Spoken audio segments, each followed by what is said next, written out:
사람 사이의 관계는 시간이 지나면서 자연스럽게 깊어집니다. 오랜 시간을 함께한 친구, 형제처럼 지낸 이웃, 수십 년 직장 생활을 함께한 동료까지. 우리는 인생을 살면서 수많은 가까운 사람들과 어깨를 나란히 하고 살아갑니다. 그리고 그들 앞에서는 어느 순간부터 마음이 편해지고 말도 쉽게 나오게 됩니다. 처음엔 조심스럽던 말투도 점점 느슨해지고 마음을 터놓으며 웃고 떠드는 시간이 익숙해지죠. 그런데 그 익숙함 속에 숨은 작은 말 한마디가 때로는 그 관계를 조용히 무너뜨릴 수 있다는 걸 느껴보신 적 있으신가요? 어느 날부터인가 연락이 뜸해지고 전보다 대화가 줄어들며 함께할 일이 점점 없어지는 사람. 그 시작을 되짚어보면 특별한 갈등이나 다툼이 있었던 것도 아닙니다. 그저 아주 사소한 순간 무심코 던진 말 한마디가 원인이었을 수 있습니다. 그때는 아무렇지 않게 했던 말이지만 듣는 사람에게는 꽤 오래 남았고 때로는 상처가 되었으며 무엇보다 이 사람과는 거리 두고 지내야겠다는 생각을 심어줬을 가능성이 있습니다. 나이가 들수록 관계는 점점 정리가 됩니다. 젊을 때처럼 새롭게 사람을 사귀는 일이 쉽지도 않고 어울리는 모임도 줄어들게 됩니다. 그러다 보면 결국 남는 사람은 정말 가까운 몇몇뿐입니다. 그런데 그 몇 안 되는 사람들과의 관계마저 어긋난다면 그 허전함과 외로움은 쉽게 회복되기 어렵습니다. 문제는 가까운 사람일수록 우리는 더 쉽게 말의 선을 넘는다는 것입니다. 우리 사이에 이 정도는 괜찮겠지. 농담인데 뭐, 어때? 잘 되라고 한 말인데 왜 저렇게 받아들이지? 이런 생각들이 오히려 상처가 되어 돌아오고 쌓이고 쌓여 결국 감정의 벽이 생깁니다. 말은 관계를 맺는 도구이기도 하지만 동시에 관계를 끊는 칼이 될 수도 있습니다. 지금 여러분의 곁에 소중한 사람이 있다면, 그 사람과의 사이가 요즘 조금 어색해졌다면 한 번쯤은 돌아보아야 할 문제가 바로 말입니다. 어쩌면 그 관계를 불편하게 만든 원인은 행동이 아니라 내가 무심코 꺼낸 말일 수도 있습니다. 그래서 오늘은 아무리 친해도 조심해야 할 대화 주제 5가지를 하나씩 짚어보려 합니다. 이 주제들은 많은 사람들이 별 생각 없이 나누는 이야기들이지만 실제로는 관계를 멀어지게 만드는 원인이 되는 경우가 많습니다. 특히 50대 이후 인생의 후반전을 함께할 사람들이 점점 중요해지는 이 시기에 내가 건네는 말 한마디가 상대를 더 가깝게 만들지 아니면 멀어지게 만들지 결정짓는 순간들이 많아집니다. 오늘 이 내용을 통해 그동안 내가 해왔던 말들을 돌아보고 앞으로의 관계를 더 건강하게 이어갈 수 있는 작은 계기가 되길 바랍니다. 첫 번째, 가족 문제에 대한 지적입니다. 사람마다 가장 예민하게 반응하는 주제가 있습니다. 그 중에서도 단연 가장 민감한 영역은 가족입니다. 가족 이야기는 겉으로는 나누기 쉬워 보이지만 알고 보면 가장 조심해야 할 주제입니다. 왜냐하면 그 가족이란 존재는 그 사람의 인생과 자존심이 고스란히 담겨 있는 곳이기 때문입니다. 자녀, 배우자, 부모, 형제, 그 누구든지 간에 가족에 대한 지적은 곧 그 사람의 인생을 건드리는 말이 됩니다. 오래된 친구나 가까운 이웃과 이야기를 나누다 보면 자연스럽게 자녀 이야기나 배우자 이야기가 나옵니다. 그런데 문제는 그 조언이 상대에게는 간섭이나 평가처럼 들릴 수 있다는 점입니다. 애가 아직 취업을 못했다고? 요즘은 부모가 똑바로 잡아줘야 해. 경수는 여전히 말씀이 없으시네. 조금 더 활발하게 움직이셔야 하는 거 아냐? 그 나이에 아직 결혼을 안 했으면 부모 책임도 있지 않나? 이런 말들은 걱정에서 나왔을 수 있지만 듣는 상대는 속으로 무겁고 복잡한 감정을 안고 조용히 마음을 닫습니다. 말은 조언처럼 보였지만 실제로는 평가로 들렸고 걱정처럼 들렸지만 사실상 비교로 느껴졌기 때문입니다.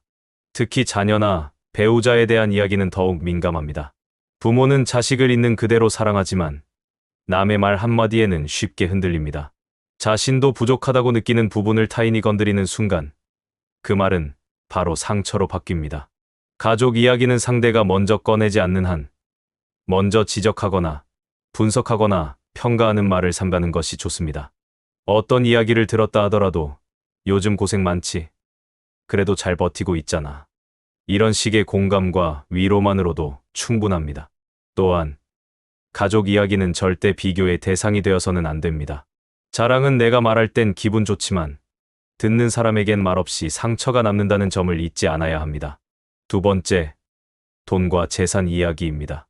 돈 이야기는 언뜻 가볍고 일상적인 대화 같지만 그 속에는 삶의 수준, 선택, 가치관, 심지어 자존심까지 들어 있습니다. 그래서 친한 사이일수록 더 조심해야 할 주제입니다. 이번에 집을 좀 넓혀봤어. 요즘은 아파트가 워낙 올랐더라고. 아직 전세야? 요즘엔 웬만하면 집 하나씩은 다 사지 않나? 퇴직금으로 투자 좀 했더니 괜찮게 벌었어. 경도해보지 그래? 이런 말들은 상대 입장에서는 질문이 아니라 평가처럼 느껴지기 쉽습니다. 돈 이야기가 위험한 건 단순한 수치나 재산의 크기를 넘어서 인생의 선택과 노력을 한순간에 비교하게 만들기 때문입니다. 게다가 누군가는 남몰래 금전적인 어려움을 겪고 있을 수 있습니다. 그런 상황에서 무심코 꺼낸 부동산, 연금, 주식 이야기들은 자신도 모르게 상대를 위축되게 만들고 나와의 거리를 두게 만드는 계기가 됩니다. 특히 상속이나 유산 같은 민감한 주제는 더욱 조심해야 합니다. 내가 먼저 하는 자랑처럼 섞인 돈 이야기도 문제가 될 수 있습니다. 겉으로는 축하해 주지만 속으로는 저 사람과는 말이 안 통하겠구나라는 생각을 하게 되죠. 돈 이야기는 타인의 생활을 추측하거나 기준을 정해놓고 묻기보다는 아예 하지 않는 것이 가장 안전합니다. 상대가 먼저 편하게 꺼낼 때까지 기다리고 그때에도 조용히 들어주고 공감하는 태도가 더 현명합니다. 세 번째, 외모나 건강에 대한 언급입니다. 말을 건넨 사람은 가볍게 이야기했다고 생각하지만 듣는 사람은 그 말을 하루 종일 마음에 담아두고 곱씹게 됩니다. 특히 외모와 건강에 대한 말은 그 어떤 주제보다 오래 남고 깊이 스며듭니다. 사람은 나이를 먹을수록 자신의 변화에 예민해집니다. 그 변화는 누구보다 본인이 잘 알고 있기에 굳이 남이 말하지 않아도 되는 주제입니다. 하지만 가까운 사이일수록 너무 쉽게 말합니다. 요즘 살이 좀 오른 것 같네? 왜 이렇게 수척해졌어? 어디 아픈 거 아냐? 머리가 좀 더 빠지신 것 같기도 하네.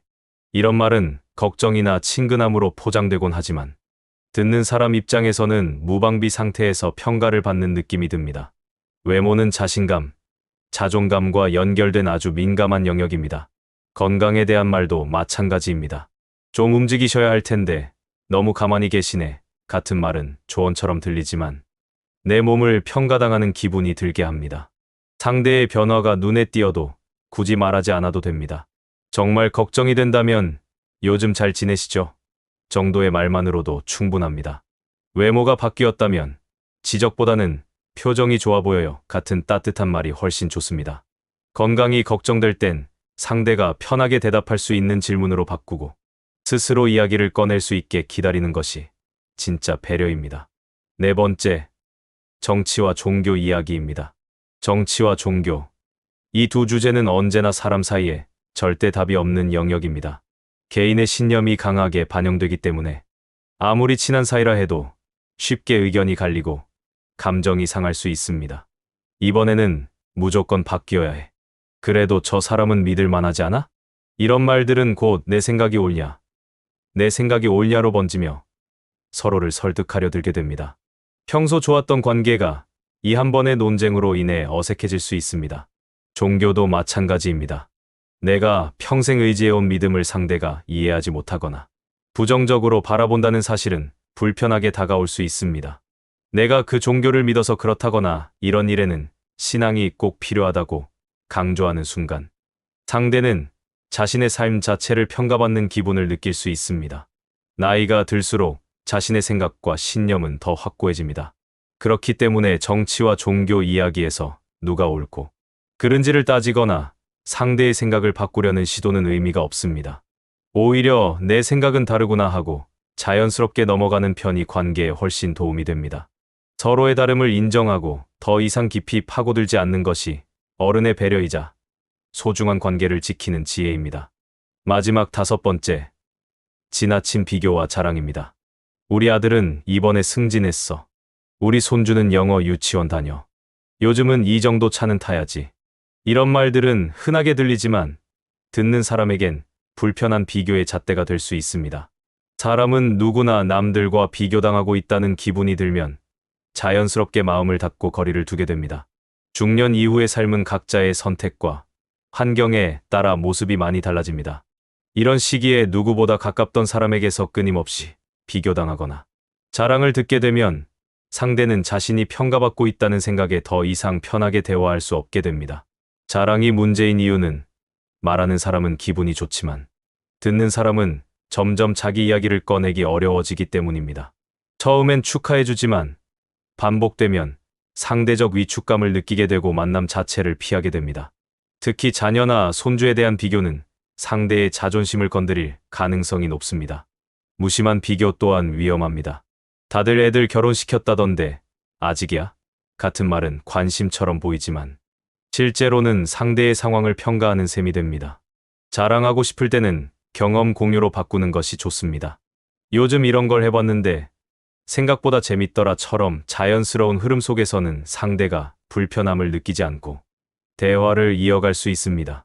가까운 사이일수록 자랑은 더 조심해야 합니다. 그 사람을 정말 소중하게 생각한다면 내가 뭘 잃었는지보다 지금 그 사람의 이야기에 귀를 기울여주는 것이 훨씬 더 깊고 따뜻한 관계를 만들어줍니다.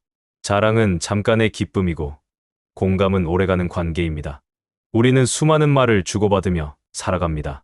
그 중에는 기분 좋게 기억되는 말도 있지만 묘하게 가슴에 걸려 오래 남는 말도 있습니다. 그리고 그 말들 중 상당수는 가까운 사람에게서 나왔다는 사실이 더 큰 상처로 남게 됩니다. 가까운 관계일수록 말은 더 따뜻해야 하고 더 신중해야 하며 무심코 던지는 말 한마디도 조심스러워야 합니다. 왜냐하면 진짜 친한 사람은 상처를 받아도 쉽게 표현하지 않기 때문입니다. 그저 조용히 멀어질 뿐입니다. 그래서 우리는 지금 이 시점에서 말에 대한 태도를 바꿔야 합니다. 무엇을 말할지보다 무엇을 말하지 않아야 하는지를 먼저 생각해야 한다는 뜻입니다. 이제부터는 상대가 먼저 꺼내지 않은 이야기를 굳이 앞서서 지적하지 마세요. 상대가 자랑하지 않는 부분을 비교하거나 파고들지 마세요. 그리고 상대의 삶에 대해 내 기준으로 평가하는 말을 멈추세요. 그저 듣고 고개를 끄덕이고 공감해주는 것만으로도 상대는 충분히 편안함을 느낄 수 있습니다. 우리는 평생을 말로 관계를 쌓고 말로 관계를 무너뜨리며 살아갑니다. 하지만 지금이라도 말의 힘을 이해하고 그 힘을 좋은 방향으로 쓴다면 지금 곁에 있는 소중한 사람들과의 관계는 앞으로 훨씬 더 따뜻하고 오래갈 수 있습니다. 앞으로 가까운 사람과 대화할 때 오늘 이 이야기를 한 번쯤 떠올려 보세요. 내가 지금 하려는 말이 관계를 살리는 말인지 조용히 무너뜨리는 말인지 그 짧은 고민 하나가 당신의 삶을 더 평온하게 만들 수 있습니다. 말은 관계의 온도입니다. 그 온도를 따뜻하게 지켜나가 주세요. 그 따뜻함은 언젠가 당신에게 고스란히 돌아올 것입니다.